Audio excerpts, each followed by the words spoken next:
أعوذ بالله من الشيطان الرجيم నేను శపించబడిన బహిష్కరించబడిన శైతాన్ నుండి రక్షణ పొందటానికి అల్లాహ్ శరణు వేపు.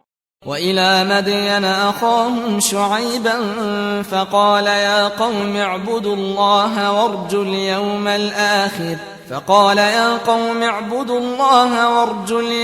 الآخر ولا تعثوا في الأرض مفسدين.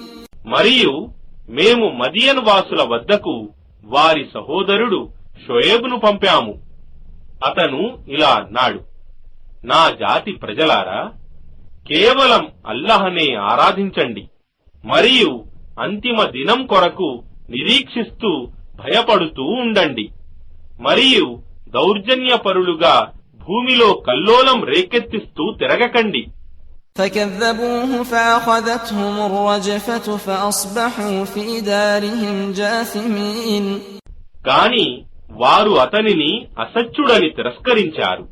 ఒక తీవ్రమైన భూకంపం వారిని పట్టుకున్నది. అప్పుడు వారు తమ ఇండ్లలోనే చలనం లేని శవాలుగా మారిపోయారు.